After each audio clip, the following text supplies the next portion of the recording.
माँ, बहुत भूख लगी है, कुछ अच्छा सा बना दो। ठीक है बेटा, आज देसी घी में मटन बनाती हूँ, तुझे बहुत पसंद आएगा। वाह माँ। तब तक मैं गांव में पुराने दोस्तों से मिलाता हूँ। गांव की गलियों में कदम रखते ही राजू की यादें ताजा हो गईं। थोड़ी दूर पर उसके दोस्त मिल गए। एक दोस्त हंसकर बोला, अरे राजू, कितने सालों बाद आया है यार, तुझे देखकर बड़ा अच्छा लगा। अब क्या गांव में ही रहने वाला है क्या? लगता तो वही है।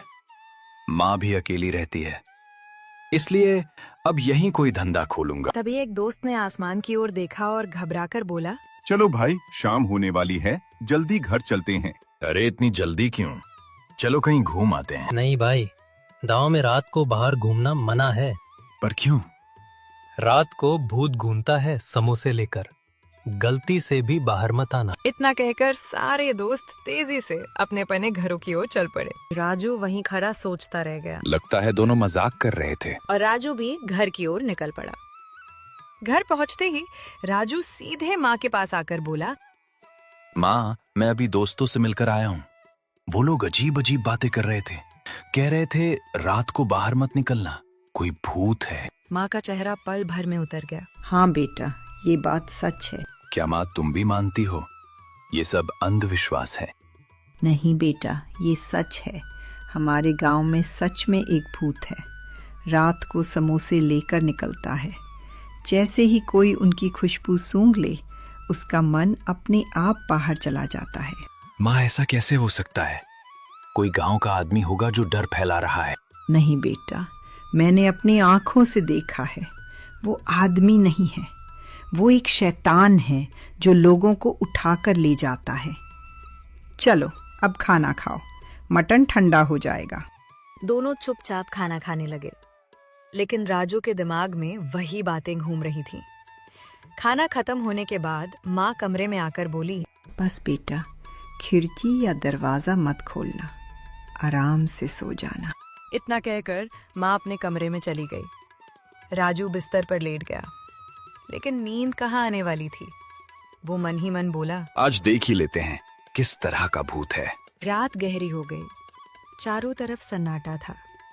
अचानक हवा में एक जानी पहचानी खुशबू फैलने लगी, गर्म समोसों की।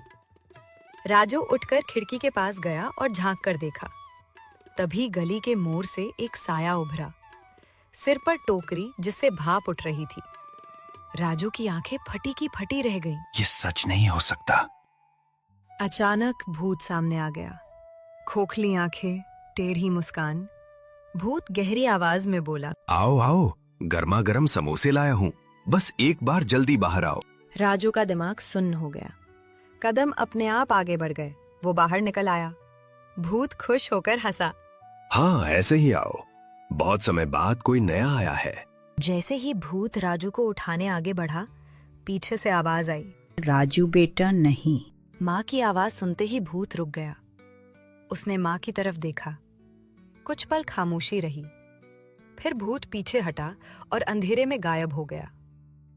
भूत के जाते ही राजू को होश आया। अंदर चलो बेटा। दोनों चुपचाप घर के अंदर चले गए, लेकिन राजू जान चुका था ये कोई अंधविश्वास नहीं था।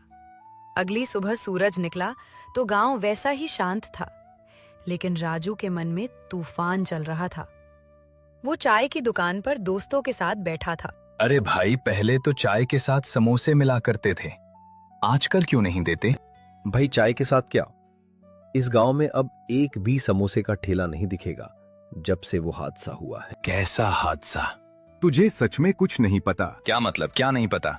लगता है तेरी माँ ने तुझे कुछ नहीं बताया। ये सुनते ही राजू का चेहरा सख्त हो गया।